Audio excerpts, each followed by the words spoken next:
Shalom Chaverim, on espère que tout va bien. Là on va faire Bezrat Hashem sur la Torah 60, d'accord? La Torah 30, désolé. Et Bezrat Hashem dans la Seven Hatzliach. Srot Rabbi, Shabbat Hanouka 5567 durant le troisième repas du Shabbat. Comment moissonne-t-on un parterre de couteaux? Lui ont-ils demandé. Avec la corne d'un âne, répondit-il. Et depuis quand un âne posséderait-il une corne? Lui demandèrent-ils. Et depuis quand une telle chose qu'un parterre de couteaux existe-t-elle? Ils lui apportèrent 2 œufs et lui demandèrent lequel provient d'une peau blanche et lequel d'une peau noire. Il apporta à son tour 2 fromages et leur demanda lequel provient d'une chèvre blanche et lequel d'une chèvre noire. Rashi, comment fauche-t-on une rangée de couteaux? Comment la couper et la tailler? Une question très profonde, vraiment. Il y a beaucoup de contradictions dans cette philosophie, ça nous montre aussi les questions des sages de thèmes qui sont vraiment pas toujours logiques, mais qui renferment en fait la limite de la sagesse, c'est vraiment ça le terme, et qui frôle la Emouna sans pouvoir l'atteindre. Et là, il y a Rabbeinu Akadosh qui va nous répondre avec une histoire de Rabba Bar Chana qui va nous expliquer vraiment ce qui se passe de ce côté-là. Il est impossible de parvenir à une perception du divin sans passer par de nombreuses contractions, simplifications, depuis les causes principales jusqu'aux conséquences secondaires, d'une intelligence supérieure à une intelligence inférieure.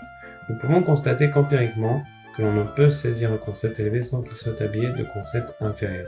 Ainsi, par exemple, un enseignant qui souhaite expliquer à un élève une idée profonde doit habiller cette idée dans une représentation plus élémentaire et simplifiée afin de permettre à l'élève de la comprendre. Autrement dit, cet enseignant commence par lui présenter des introductions préalables et des notions simples que l'élève est en mesure de saisir afin de le préparer à l'idée désirée, à la conception élevée et profonde qu'elle renferme. Aussi, chacun doit rechercher vivement un enseignant qui possède ce don, qui puisse lui-même expliquer et lui faire comprendre un concept, aussi sublime et élevé que la perception de la divinité. Donc ça touche un peu ce qu'on a dit en introduction. En effet, il faut pour cela un très grand rabbi, capable d'expliquer un concept tellement profond au moyen de concepts simplifiés comme nous en avons parlé, de sorte que les petits puissent eux aussi comprendre. Et plus le disciple est petit, simple et éloigné de Dieu, béni soit-il, puis il lui faudra un grand rabbi. Par exemple, lorsqu'Israël se trouvait à un niveau extrêmement bas en Égypte, plongé dans la 49e porte degré d'impureté, Israël eut alors besoin d'un grand rabbi, d'un enseignant particulièrement élevé et redoutable, c'est-à-dire de Moshe Rabbeinu, que la paix soit sur lui. Car plus on est petit et éloigné de Dieu, plus on a besoin d'un enseignant de niveau élevé. Ce dernier devrait faire preuve d'une telle virtuosité qu'il pourra habiller un concept aussi élevé que la perception de Dieu béni soit-il, pour en permettre l'approche à une personne aussi petite et éloignée que lui. Car plus le malade sera atteint, plus devra-t-il être compétent, plus le médecin devra-t-il être compétent pour pouvoir guérir le malade. Voilà pourquoi personne ne devra dire « il me suffira d'être proche de tel homme respectable qui craint Dieu, quand bien même il ne serait pas d'un niveau exceptionnel, puissais-je lui ressembler à Levaï, comme on dit en hébreu. » Ne dis pas cela, bien au contraire, certes, chacun a conscience de l'étendue de son insignifiance et de l'incommensurable distance qui le sépare de Dieu. Il soit-il. Chacun le reconnaît en son fort intérieur selon son niveau de connaissance de soi. Cependant, c'est justement la mesure extrême de son éloignement de Dieu évalué par sa propre conscience qui doit déterminer le niveau extrême de compétence du médecin qu'il doit rechercher. En l'occurrence, on doit s'efforcer toujours de rechercher le mérite de s'approcher du très grand rabbi. En effet, plus on est petit, plus on a besoin d'un grand maître, comme nous l'avons vu. Donc là, il y a un contraste frappant avec les philosophies, et même avec certaines chassidoutes et mouvements du judaïsme, qui s'approchent plus vers la logique, mais là, Rabbi Nachman nous parle avec une logique de Emouna. Il dit, écoute bien. Toi, avec la logique, tu penserais, ouais, bon, déjà, je suis à un tel niveau, disons. Exemple, 33. Alors maintenant, je vais me rapprocher d'un bonhomme qui est du niveau 34. Même s'il n'est pas au niveau 550, et ben, au moins il est au niveau 34, et puis voilà, au moins je peux m'approcher de lui. C'est bien tout ça, c'est logique, mais c'est pas ça que Rabbeinu nous dit, parce que si lui il est au niveau 34, tu réalises pas que toi, peut-être que vraiment tu es au niveau moins 200. Et il pourra jamais te soulever. Donc en fait, ce qu'il te dit, c'est que maintenant, en fait, c'est le concept que parfois même les avérotes se transforment en shrouyot, par le fait même que toi, en tant que Ben Adam qui est complètement loin d'Hachem, comme tu le sais à l'intérieur de toi, quand tu vas t'approcher d'un tzaddik, il faut choisir le meilleur, le top. le plus haut. Parce que si toi t'es le pire, tu sais pas, peut-être que t'es le pire. Et si t'es le pire, alors il te faut le meilleur pour te soulever. Le moins il devient un plus, tu comprends, il s'inverse, parce que il faut que ce soit la même force. Donc tu peux pas y aller avec la logique empirique. D'ailleurs, dans certaines facilutes, on te dit, bon, elle vrai que tu restes un Benoni toute ta vie et tout ça. Mais non, Rabbi Nachman, c'est tout le contraire.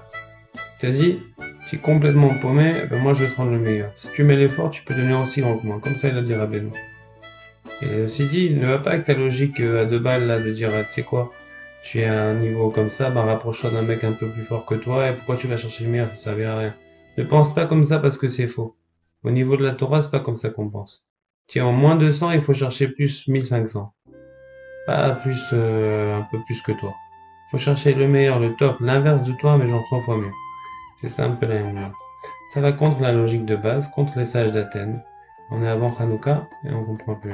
Surtout que cette Torah a été donnée à Shabbat Hanouka, donc on comprend un peu la lumière dans cette Torah par rapport au Sechel, à l'intelligence matérielle des Grecs, qui représente l'huile d'olive pure, la Emouna, par rapport à l'huile d'olive tamée, qui représente la graisse. Voilà. Et voici le concept de cheveux. Ils permettent le dévoilement des lumières des cerveaux. De la même façon, l'intelligence supérieure que nécessitent les perceptions du divin s'habille-t-elle de l'intelligence inférieure. C'est ce à quoi correspond un cheveu dans un cercle. Référence au nombre de tours qu'il est nécessaire d'effectuer qui consiste à tourner autour de la notion supérieure pour la somme. Question ici, les introductions qui tournent autour du concept permettent enfin de comprendre l'accès à la notion souhaitée comme nous l'avons vu.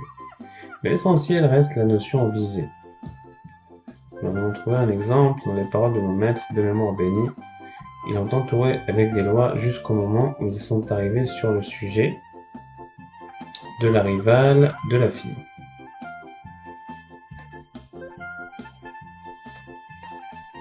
Toutes les lois dont ils ont parlé auparavant n'étaient donc pas essentielles dans leurs intentions.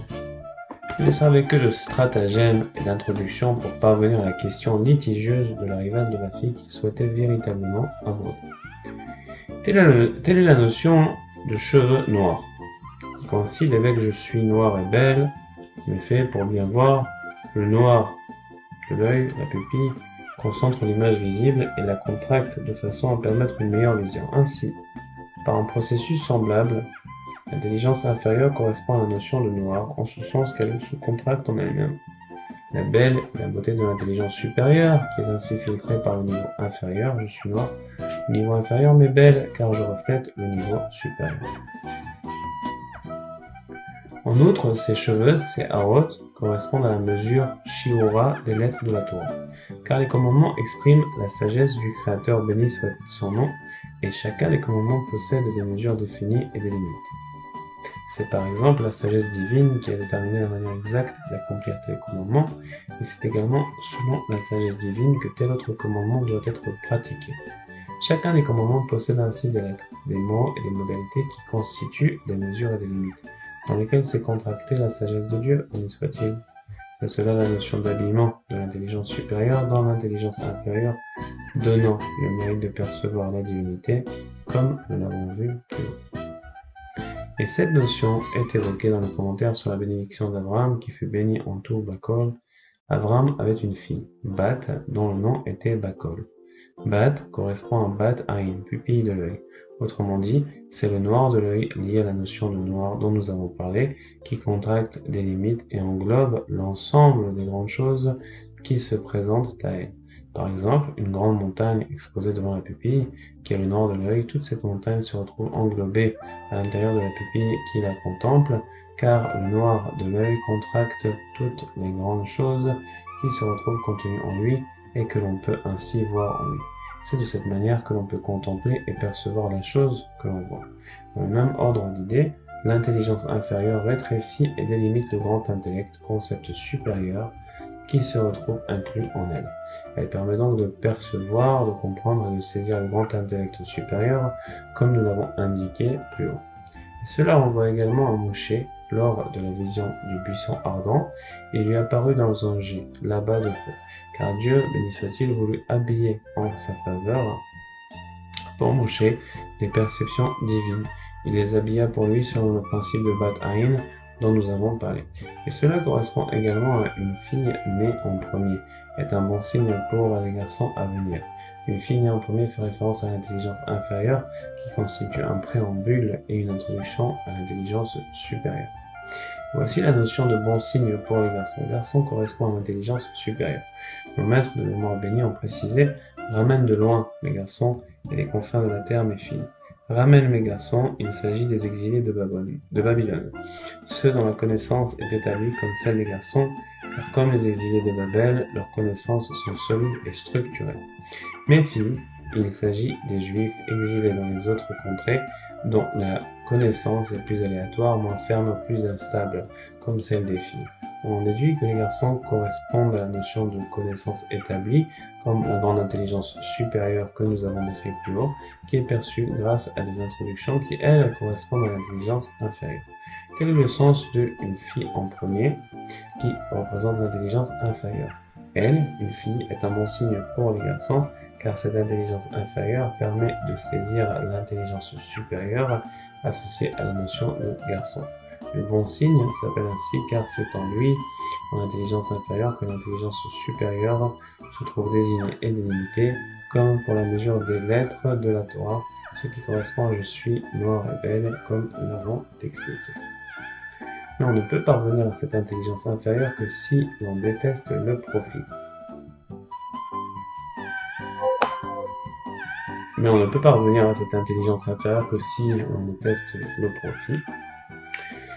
C'est-à-dire qu'on ait l'argent en aversion, autant que faire se peut, donc possible. Car la notion de cheveux noirs qui correspond à celle d'intelligence inférieure appartient au parti de la royauté. De même, qui exerce l'appât du gain appartient lui aussi au parti de la royauté. En effet, qui exècre l'appât du gain, appartient lui aussi au parti de la royauté. En effet, l'intelligence inférieure évoque la royauté dans le sens qu'elle correspond à la sagesse inférieure qui existe dans tous les mondes et qui dirige chacun des mondes. Cette aptitude à la direction et à la royauté équivaut à la sagesse et à l'intelligence inférieure relativement à son aptitude à permettre de percevoir le divin, c'est-à-dire l'intelligence supérieure. Voilà pourquoi, à l'époque du prophète Samuel, lorsque les chefs de la génération tombèrent dans l'appétit du gain, comme il est écrit à propos des fils du prophète qui ne marchaient pas sur ses traces, ils recherchaient le lucre. Ils portèrent aussitôt atteinte à la royauté de la sainteté, la royauté divine, comme il est écrit dans les versets suivants, Dieu déclare, « C'est moi-même dont ils ne veulent plus pour roi. » Et ils réclamèrent un roi pour comme toutes les autres nations. Par contre, à l'époque de Salomon, où l'argent était insignifiant, la royauté de la sainteté était convenablement disposée et établie, comme le dit le verset, Salomon s'assit sur le trône de l'Éternel. Que l'on interprète, il régna sur les êtres supérieurs et inférieurs. C'est pourquoi le roi Salomon obtint le mérite de parvenir à l'intelligence inférieure, dont nous parlons comme il est écrit, il devient le plus sage des hommes.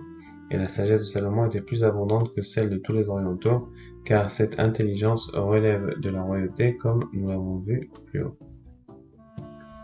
À l'inverse, l'appât du gain fait tomber dans la noirceur de l'autre côté, comme ce que représente la planète Saturne, Chaptaï, l'ustensile noir, la bille noire, la malédiction de l'homme. Après la faute, tu mangeras ton pain dans la tristesse, on tourne ainsi dans les cercles et dans les tours de l'autre côté, comme les méchants tournent aux alentours. Tout ceci advient lorsque l'on désire et que l'on convoite l'argent, tel à propos de la recherche de la manne, le peuple se dispersait château pour la recueillir. Que l'on explique ainsi, ils agirent avec stupidité, shoot à l'inverse de la sagesse, comportement de ceux qui attirent l'argent. Mais celui qui possède une telle sagesse doit veiller à attirer sur elle de la vitalité afin de vivifier cette sagesse inférieure. Chacun le fera proportionnellement au degré de la sagesse inférieure qui lui est propre, en fonction de la sagesse inférieure qui est dans chaque monde. La vitalité provient essentiellement de l'éclat, lumière du visage, comme la vie se trouve dans la lumière du visage du roi. Voilà pourquoi on doit élever la royauté liée à la sagesse inférieure vers l'éclat du visage qui éclaire lors des trois fêtes. En voici la démonstration. L'essentiel de l'éclat du visage est la joie. Comme il est écrit, un cœur joyeux rend le visage serein. L'essentiel de la joie vient de l'accomplissement des commandements. Comme il est écrit, les préceptes de l'Éternel sont droits, ils réjouissent le cœur. Et la joie réside principalement dans le cœur, comme il est écrit, tu as mis de la joie dans mon cœur. Les 3 fêtes sont le cœur de toute l'année, comme on le voit dans Voici les fêtes de l'Éternel, et les Moadé Adonai. Dans les initiales, et les Moadé Hachem forment le mot Imi, ma mère, que nous savons se rapprocher à la compréhension bina. Or, la compréhension correspond au cœur. Ainsi, la joie, ressentie lors de l'accomplissement de tous les commandements durant toute l'année, converge vers le cœur, c'est-à-dire vers les 3 fêtes. Et c'est pourquoi ce sont des jours de joie, comme il est écrit, tu te réjouiras durant tes fêtes, le visage brille alors, grâce à la joie, comme un cœur joyeux rend le visage serein. C'est en ce sens que nous avons reçu ce commandement 3 fois dans l'année, tous tes mâles paraîtront au visage de l'Éternel ton Dieu, afin de recevoir la lumière du visage, assimilable à la joie comme on l'a vu plus haut. Et cela correspond à l'homme est tenu de rendre visite à son maître lors des 3 fêtes, littéralement de recevoir le visage de son maître, afin de recevoir la lumière du visage et de vivifier la royauté. Pour cela, l'équité marche vers son visage. Il dirigea ses pas paix à Mav sur la route. L'équité correspond à la royauté sainte, Patachayao, que l'on doit conduire à jusqu'à l'éclat lumière du visage. Cela se fait essentiellement selon il dirigea ses pas paix à Mav sur la route, autrement dit, à l'occasion de 3 fois permis dans l'année. C'est en effet grâce à elle, les 3 fêtes, que l'on profite de la lumière du visage comme nous l'avons vu. Cela correspond également à les gens droits s'établiront à ta face. Droit fait référence à les préceptes de l'Éternel sont droits, ils réjouissent le cœur.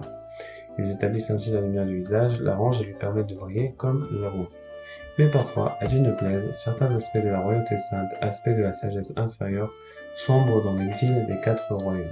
La royauté correspond en effet à la lettre Dalet, car la royauté ne possède rien d'Elet par elle-même, si ce n'est qu'elle reçoit par les ramifications de l'intelligence supérieure qui se diffuse en elle. En effet, partie des 4 mondes, et en effet, elle fait partie également des 4 mondes, car chaque monde comprend des aspects de la royauté, de la sagesse inférieure, qui lui permet de la diriger comme nous l'avons vu ci-dessous. Toutes les sagesses des nations sont au-dessous de la plus inférieure des sagesses inférieures, comme nous l'avons vu, et c'est de là que se nourrit leur propre sagesse. Mais lorsqu'elles, les nations, épuisent à Dieu ne plaise davantage de ce qui leur revient, elles augmentent leur pouvoir contre la royauté à Dieu ne plaise, et cela entraîne alors la domination des 4 royaumes, que sont les 4 exils. Notez qu'on a beaucoup parlé dans les taurotes précédentes, de l'aspect des 4, les 4 royautés du mal, les 4 niveaux de conseillement de Dieu qui représentaient Amalek, c'est la raison pour laquelle Samuel, le prophète dont il est question ici, avait coupé Agag, le roi de Amalek, en 4.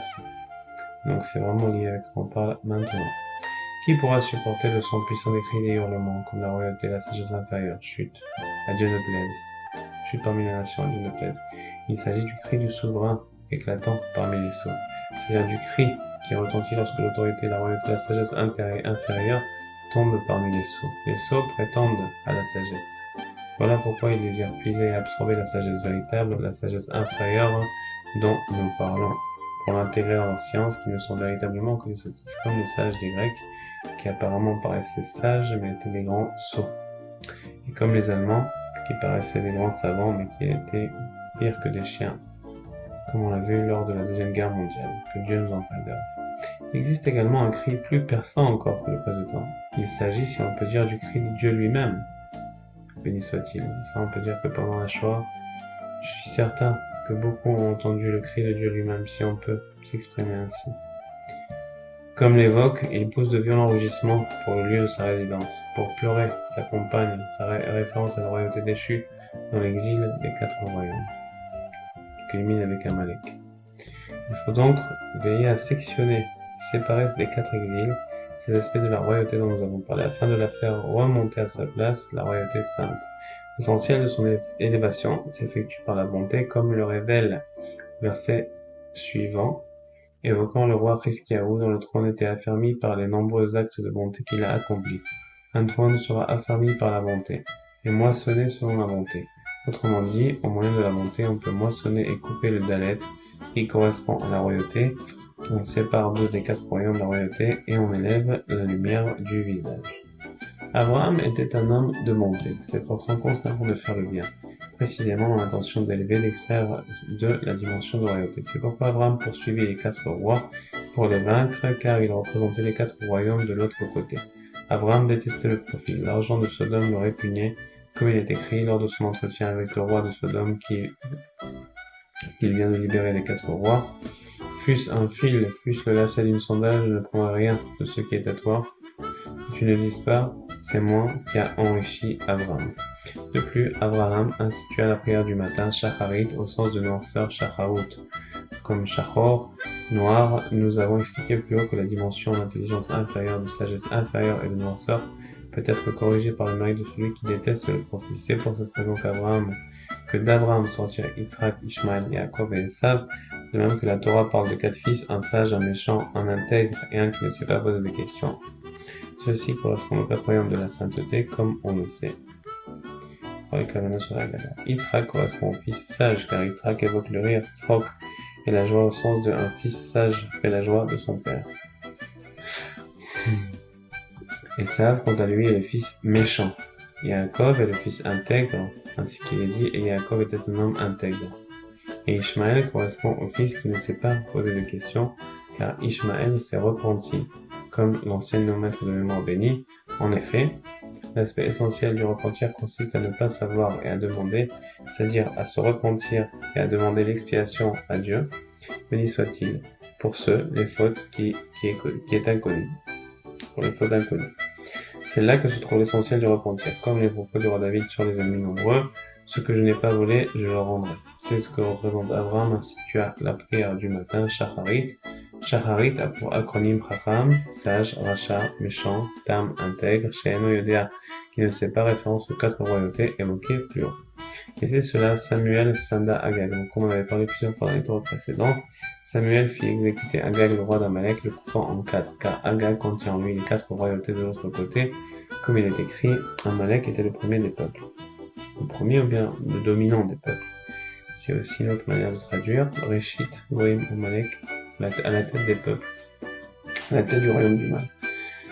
Et on voit ici aussi que Rabbeinu a dit que toutes ces Torahs étaient une explication des Tfilin, certaines en particulier, mais tout en général. Et en fait, on voit vraiment que les Tfilin, c'est aussi l'aspect du 4 qui est sur le derrière des Tfilin, d'accord, et le nœud des Tfilin de la tête. Et à ce moment-là, on voit souvent référence à ces 4 là qui reviennent beaucoup.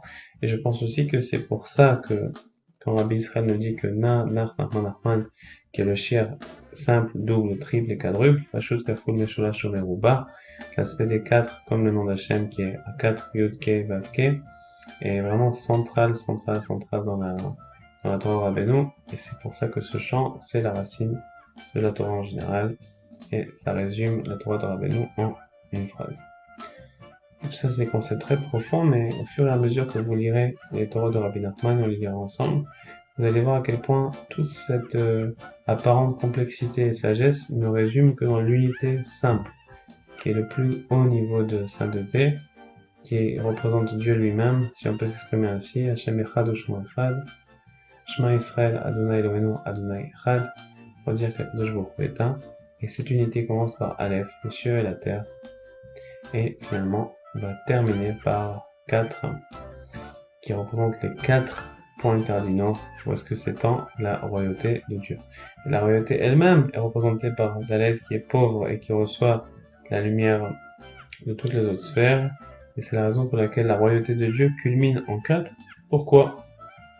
C'est que Dieu qui le sait, mais c'est un chiffre qui vraiment représente la domination, la royauté, et qu'on essaie maintenant d'enlever au mal pour finalement la ramener vers le bien, la royauté de Dieu. C'est pour ça que Samuel, qui représente la royauté du bien, le prophète de Dieu, coupe Amalek en 4, qui représente la royauté du mal, pour pouvoir en extirper le dalet de la royauté et la redonner à Akadosh Baruch Hu.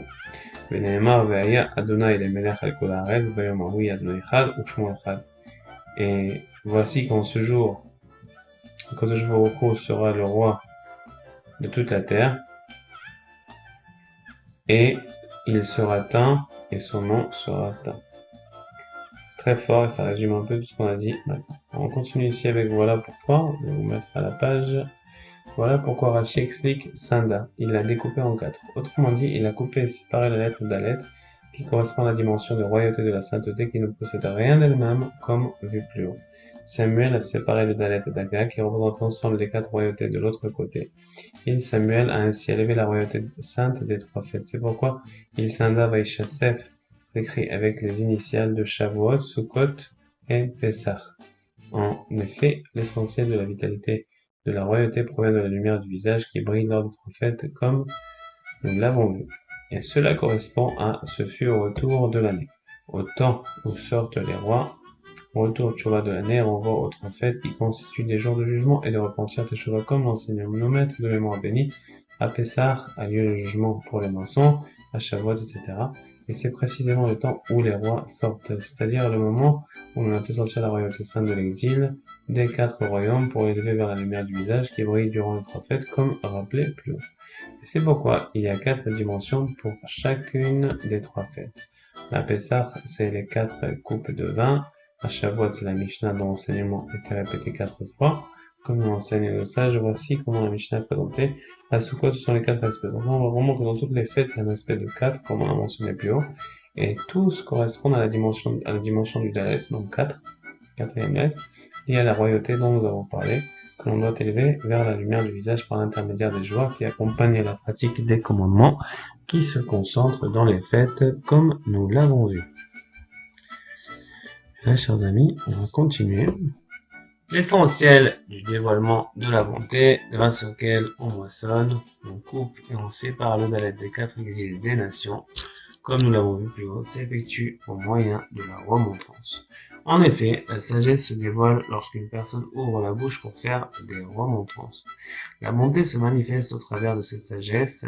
La bonté se dévoile en effet essentiellement par la sagesse, que elle, le nom divin représentant la bonté, est la lumière de la sagesse.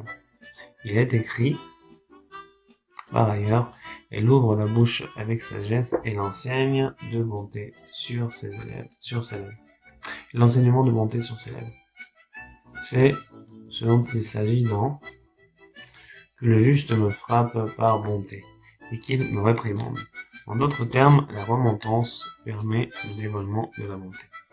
Nous devons accepter les justes leur réprimande, quand bien même venue d'eux, elle prendrait parfois une forme méprisante qui nous humilie.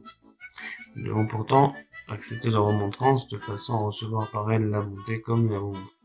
Souvent, Rabbi Israël montrait un visage extrêmement affable envers certaines personnes et parfois, envers ces mêmes personnes, on peut pas avoir des cas parce que vraiment il leur faisait des remontrances d'une manière parfois même humiliante, mais après on voyait, parfois même 20 ans plus tard, le cadeau qui était comprise dans ces remontrances. C'est la remontrance du tzaddik, comme on le voit ici.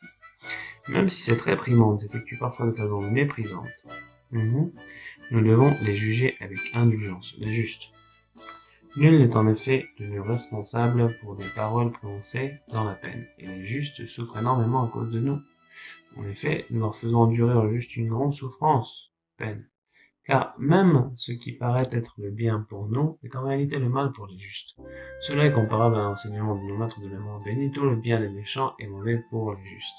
Autrement dit, il est clair que compte tenu de leur niveau, nos occupations et nos propos profanes sont un mal pour eux.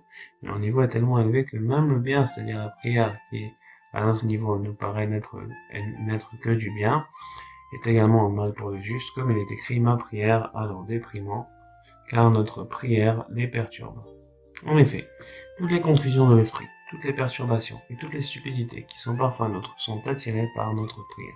C'est précisément au moment de la prière que se manifestent toutes les perturbations, toutes les pensées qui peuvent traverser l'esprit de l'homme.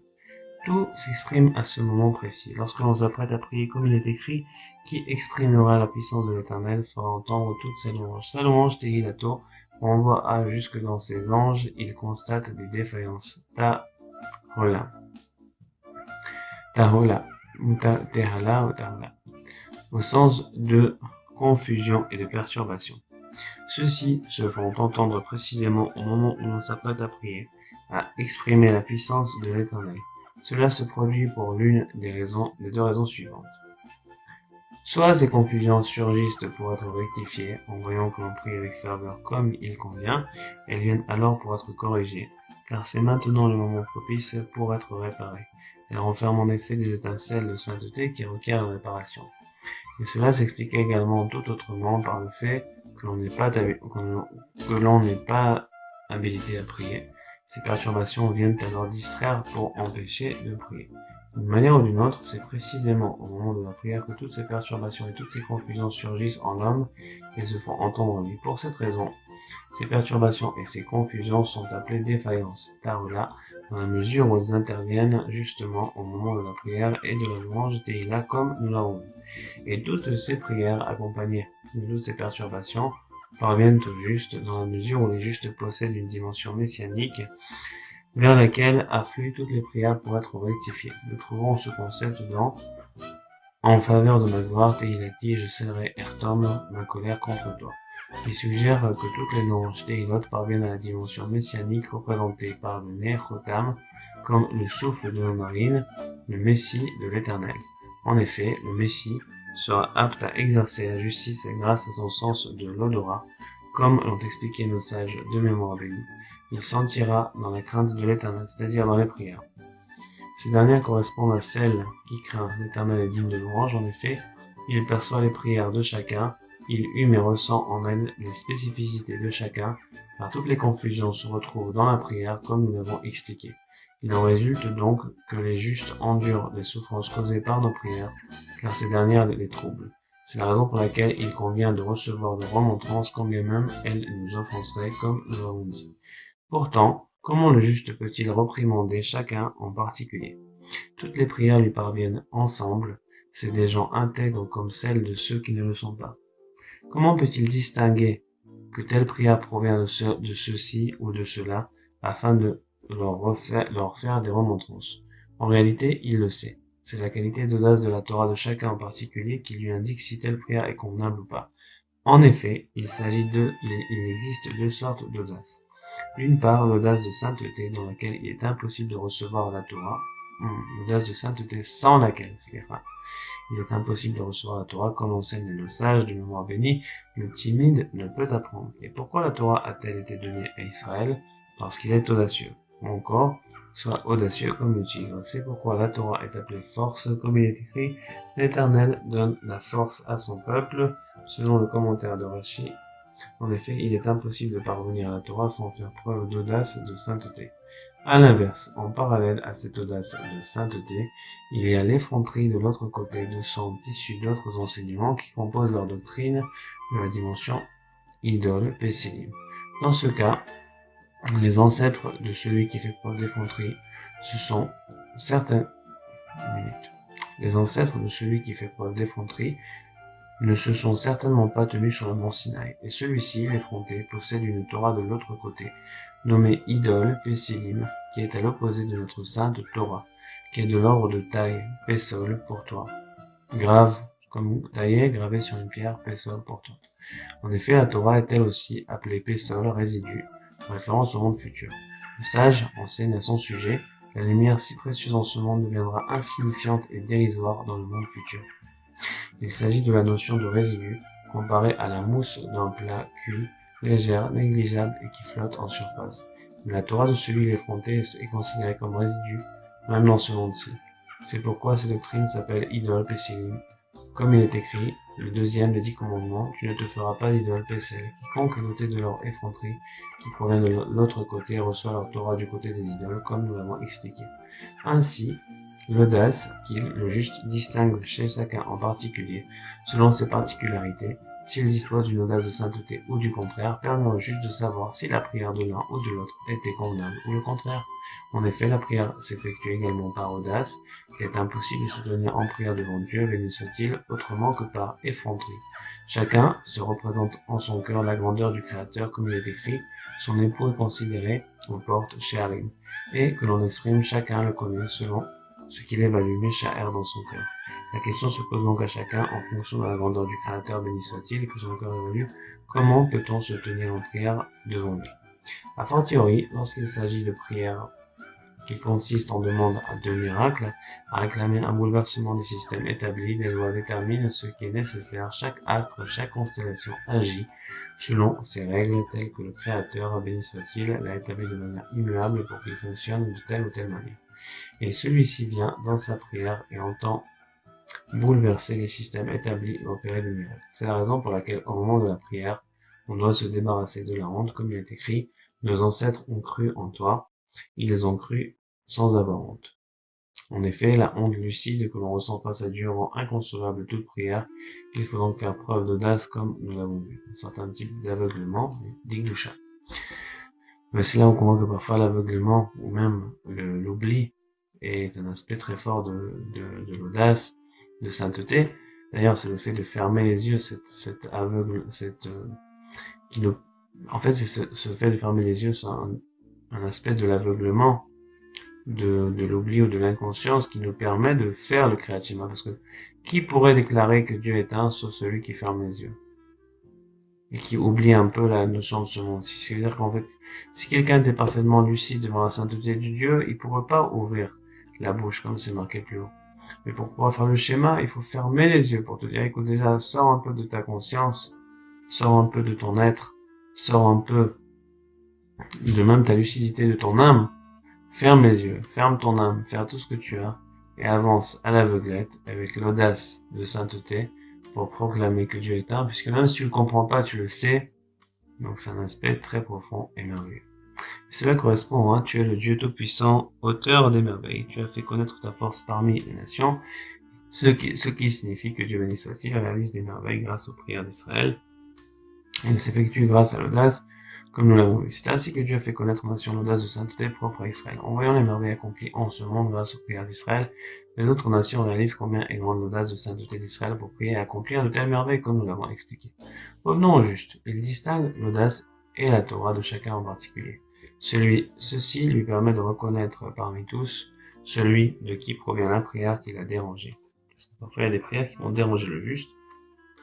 Il sait alors réprimander la personne concernée.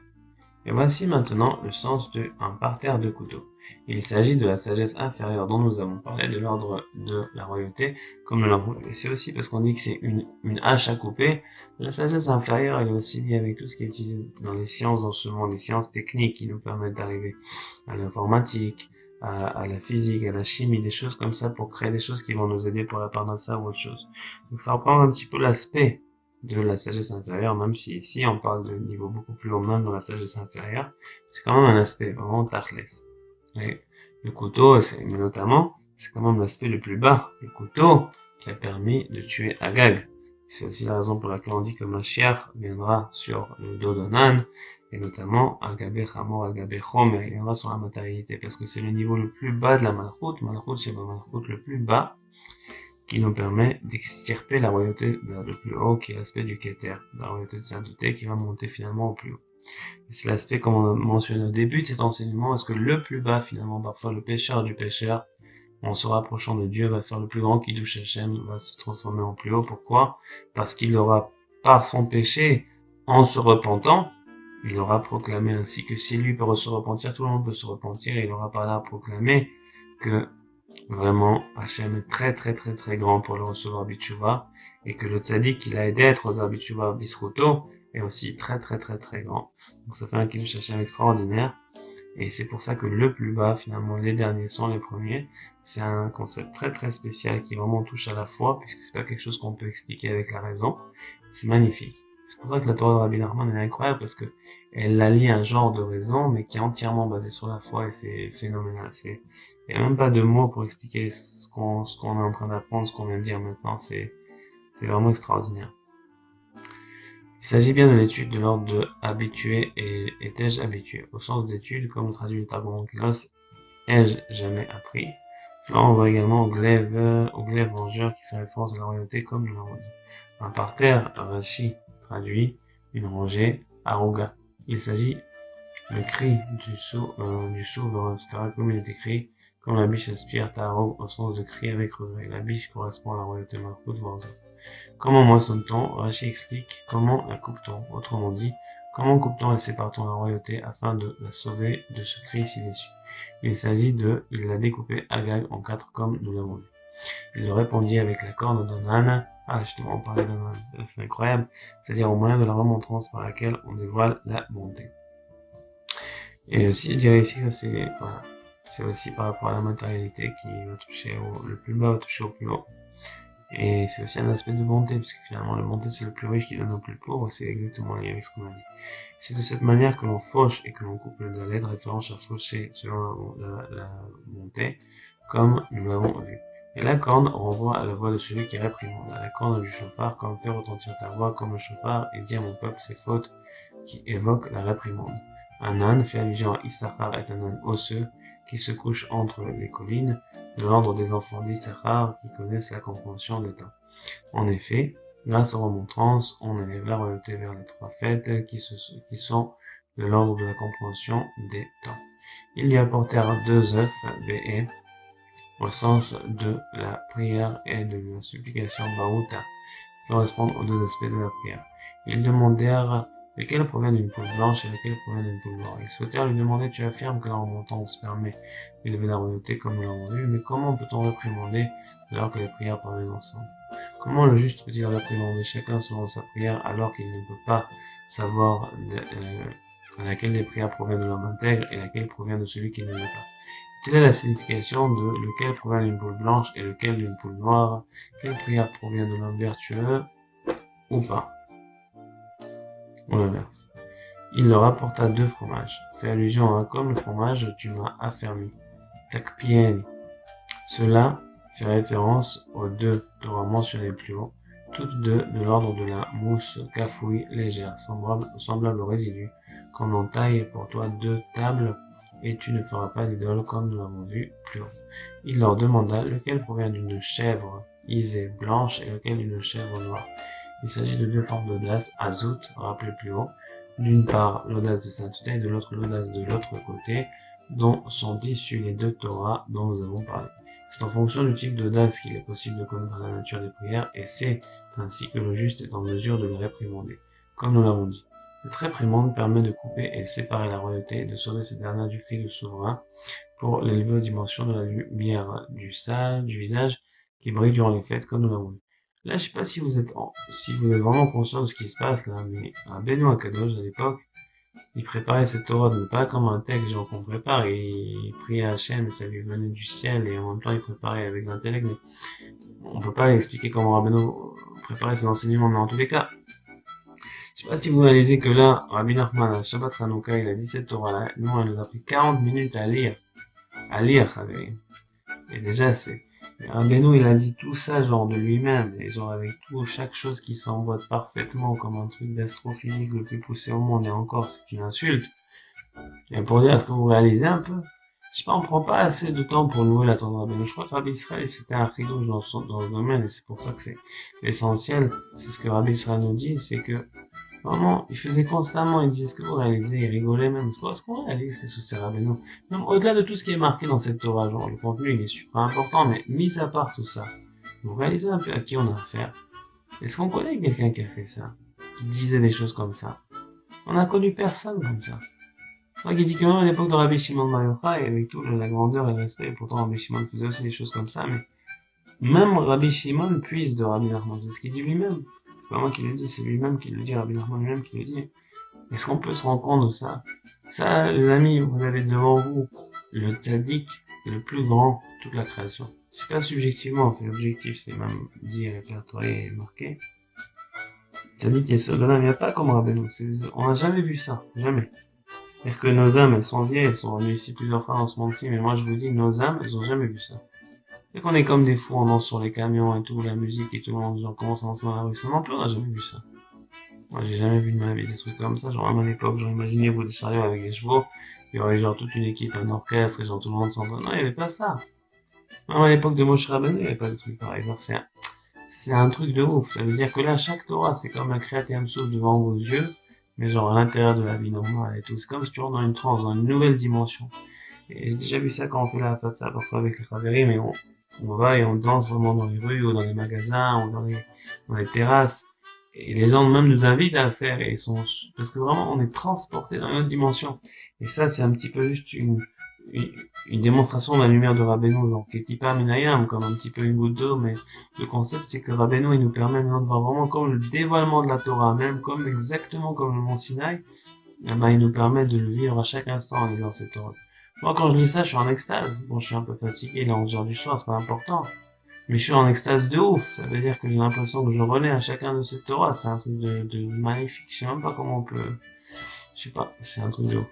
Alors vraiment, c'est ça que je voulais partager avec vous parce que autant on peut étudier tout ça et on peut voir tout ce qui est marqué, c'est hyper important, mais autant c'est tellement important de se poser.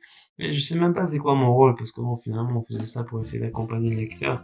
J'imagine que ça a un effet, ça a un effort et les gens parfois ils ont pas envie de lire tout seul et tout. Là, vous avez un blata, non, vous avez un bonhomme qui vous assiste, et qui lit avec vous, qui explique des petits trucs. Mais au-delà de ça, mon but c'est pas rien d'être là parce que j'apporte pas énormément.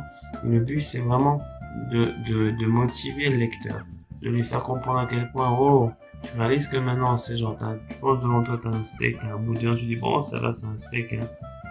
Ben, tu l'as payé 20 shekels. Non, non, non. Là, les amis, ça, je vous dis, c'est pas un steak à 20 shekels. Ça, c'est un truc de grand malade. C'est genre le steak du steak.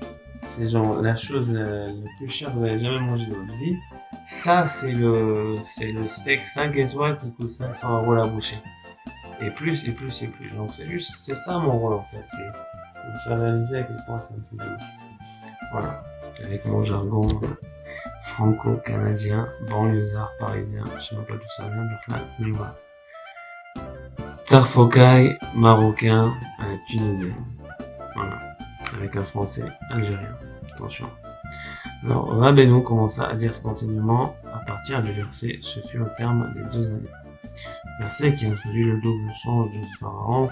Dans l'interprétation permettrait à Yosef de régner sur l'Égypte et à Yaakov et ses fils d'y descendre pour devenir un peuple. Mais n'acheva pas son explication du verset. Lors de cette Torah, plus tard, il déclara que s'il avait voulu terminer l'explication de ce verset, il lui aurait fallu dire une autre Torah comme celle-ci, 40 minutes, juste en réalisant, à expliquer ce verset. Il est possible de connaître les aspects de la royauté de quelqu'un à partir de sa voix. Il y a en effet des aspects de royauté chez chacun en particulier. On est reconnaissable par sa voix car il n'existe pas de voix identique. Et la voix de chacun diffère de celle de son prochain. Et c'est pour cela qu'on peut reconnaître une personne à sa voix comme nous le constatons par expérience concrète. C'est selon les caractéristiques propres à chacun, à chaque homme que sa voix se développe. Ainsi, c'est dans sa voix qu'on peut reconnaître ces aspects de la voix. Il existe ainsi le son d'une voix puissante et le son d'une voix faible, en fonction de la dimension de royauté de chacun. C'est la raison pour laquelle lorsque Shaul poursuivit David après avoir vu qu'il rénovait, le texte de la Bible nous rapporte que chacun de leurs rencontres, Shaul dit à David, « Est-ce là ta voix, David, mon fils ?» Et Shaul comprit précisément, en entendant la voix de David, que ce dernier était puissant dans ces aspects de la royauté. Et voilà pourquoi Shaul demanda à David, « Est-ce là ta voix, David, mon fils ?» Tant qu'il était surpris par la voix de David, il avait compris qu'il s'agissait de la voix d'un véritable roi. Et c'est pour cela que Shaul tenta d'élever sa voix, de rehausser sa voix plus haut que celle de David pour la subjuguer, mais en vain. C'était pas la force, mais bien la qualité de la voix de David qui l'a terrassé. Et tel est le sens de la fin du verset. Shaul éleva la voix. Et à la fin du écoutez mon homme, sur la Torah 284. Si je me trompe pas, le 185 après. Là-bas, il est marqué qu'en fait, c'est parce que la royauté de David, elle a eu préséance sur la race de Shaul, puisque Dieu l'a préféré, finalement. Pourquoi? Parce qu'il avait une Torah de bonté. Il avait une voix qui enseignait aux autres. Tandis que Shaul, il était plus sadique que David, c'est vrai, mais il gardait sa Torah pour lui-même. Et donc, Torah tressée d'échelon, on a vu qu'en fait, la bonté peut la malchoute, la royauté peut se propager par la bonté.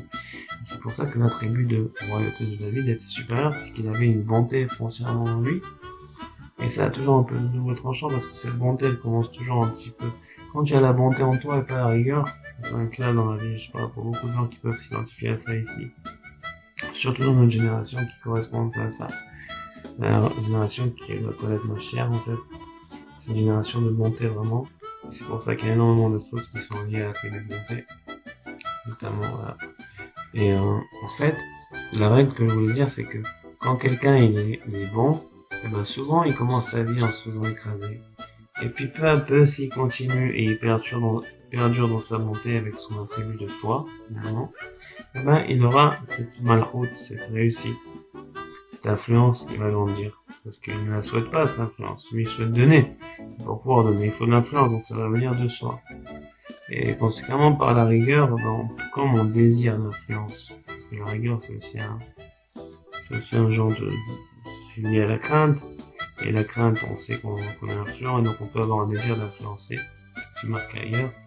Donc conséquemment, les gens qui ont cette rigueur-là et moins de bonté, souvent au début, c'est eux qui dominent. Parce qu'ils ont déjà des attributs pour dominer. Exactement comment couper, comment pas trop parler, pour ne pas paraître fou, et ci et ça. Donc au début, c'est eux qui dominent, ils ont l'air cool, ils ont l'air bien, ils ont l'air sérieux, ils ont l'air respectables. Par la suite, cette rigueur n'a pas vraiment de kion, elle n'a pas vraiment de pérennité. C'est exactement ce qui s'est passé avec David et Shaul. Parce qu'en fait, Shaul était plus rigoureux, il était plus sadique. Hein. Sadique, c'était à un certain niveau, il est plus rigoureux. Il était plus sadique.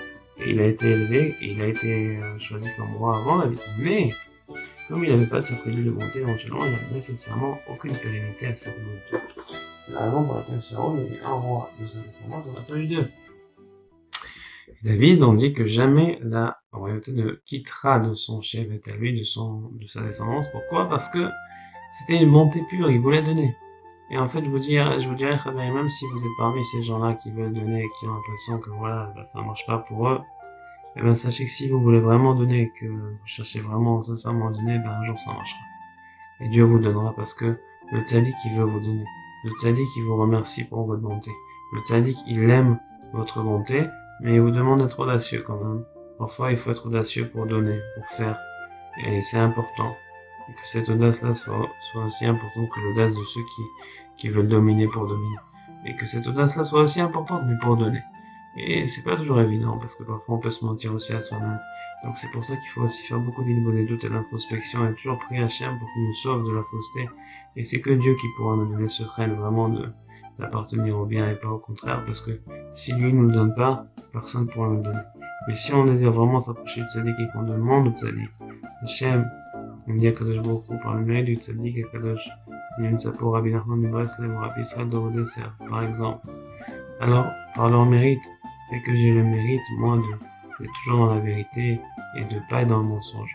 Parce que si on prie pas comme ça, eh ben, comment on va savoir? Et même si on prie comme ça, on peut pas encore savoir. Mais en tous les cas, on a un espoir de savoir que peut-être que Dieu nous a entendus, peut-être que Dieu nous entendra. Et il faut toujours continuer à prier parce qu'il n'y a rien de fixé jusqu'à la mort. Et de toujours dire à cause de beaucoup, soit avec moi jusqu'à la mort, soit avec moi maintenant, soit avec moi après, pour que je puisse donner, et pas pour mon camarade, et pas pour des intérêts personnels. Pour que je puisse donner pour toi, parce que qu'est-ce qu'on est réellement? Qu'est-ce qu'on est? On va avoir plus d'argent, on va manger plus de burgers, plus de shawarma, on va avoir des maisons en marbre et pas en cuir, je sais pas. Mais qu'est-ce que ça va nous donner tout ça? Hachem, tout ce que j'ai c'est pour toi. C'était juste une petite parenthèse pour expliquer ces beaux concepts, parce que, c'est quoi? Elle est belle à toi, ma vie. C'est quoi? Je réalise que ça sert à rien de lire ça comme un robot, vous ça va vous saouler, moi ça va me saouler, et ça va saouler tout le monde, et ça sert absolument à rien. Je veux pas ajouter des choses, et j'ajoute pas des choses. La vérité, même si ça a l'air parfois, j'ajoute pas des choses. Tout ce qui est marqué ici, avec humilité, je le dis, j'ai fait énormément de fois, parfois des dizaines de fois cette route-là, mais la vérité, si on s'attarde pas pour expliquer les belles choses parfois qui sont marquées avec le cœur, alors c'est dommage. Voilà. On va continuer. Tel est le sens de la fin du verset, Shaul éleva la voix pleurant. Il tenta d'élever et de rosser sa voix en quantitatif, mais celle-ci resta étouffée par les pleurs. Et c'est de cela qu'il s'agit dans Et il pleura, sa voix s'affaiblit tel le chant de sanglots. Voilà pourquoi Shaul déclara alors, je sais pertinemment que tu régneras. Il le suit à partir de la perception de la David, comme il l'a dit. Donc, il était rempli de montées. Donc, au prochain, c'était super, vraiment, c'était une Torah magnifique. Et je suis content qu'on l'a lu ensemble et qu'on ait le mérite de votre Hachem d'accomplir toute la Torah de Rabbeinu, Bélé Shalem. Merci Hachem, je te remercie. Tu nous as permis d'étudier cette Torah avec, tu m'as fait un bien énorme, tu nous as fait un bien énorme, on a kiffé notre tête, les gars, ouais. C'est mieux qu'un chocolat, c'est mieux qu'un tout, c'est trop beau cette Torah-là. Et si vous pouvez l'écouter, écouter cette vidéo-là en buvant le chocolat chaud, alors pourquoi pas. En tout cas, que Dieu nous aide vraiment avec qui nous a parlé ça, la fois je l'ai pour ma mère, elle est ma Sarah, Hachem, qui a la fois je l'ai pendant ça, la bracha pour tous ceux qui nous écoutent, et que vous puissiez être avec nous pour la Torah 31, Hachem qui est devant nous avec nous maintenant, qu'on commencera la prochaine Torah.